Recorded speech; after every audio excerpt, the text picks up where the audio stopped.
olaa nadaafadeed ee laga sameeyay garoon kubadda kolayga lagu dheelo oo ku yaala gudaha magaalada Jowhar ayaa waxa horkacayay wasaaradda dhalinyarada ciyaaraha dawlad goboleedka Hirshabelle waxaana ka soo qayb galay qaybaha kala duwan ee bulshada ku nool magaalada Jowhar oo si aad u taageerta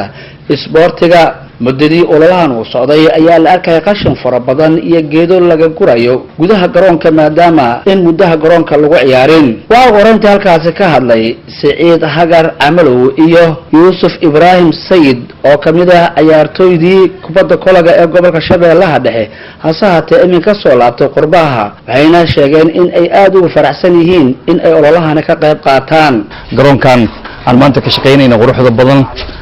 ragii aan ku soo wada ciyaarnay annagoo matalayna gobolka Shabeellaha Dhexe xilligii dawladda dhexe ee wadanka ka jirtay waxaan aad ugu faraxsanahay inaan maanta ka qayb noqdo nadaafadii lagu sameeyay garoonkii aan ku bilownay kubadda kolayga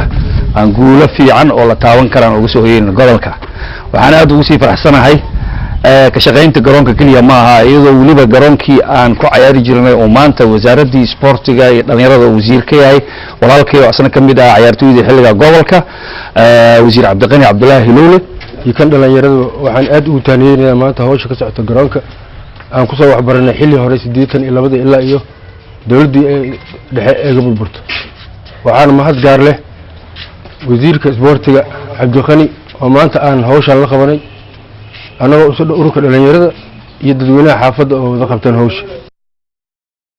waxaan halkaas ka hadlay wasiirka dhalinyarada sportiga dawlad goboleedka Hirshabelle Cabdiqani Cabdullaahi Hiloole jeeyo ayaa sheegay in isxilqaanka iyo horumarinta gobolka Hirshabelle aqdii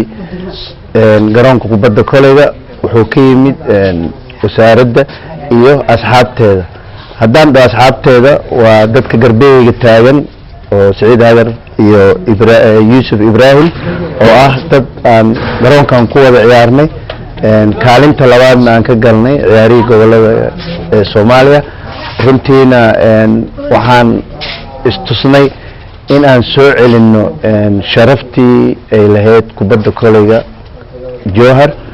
oo aan hadda caasimadda aan joogno runtiina barnaamijkan horumarinta Hirshabelle waxaan ka wada suubin doonaa gobolka inta uu ka koobno kuma eka magaalada Jowhar sportskana waa isdhexgalka bulshada ama ummad kala duwan ayuu isu keenaa Yusuf iyo Saciid oo garbeeyga taagan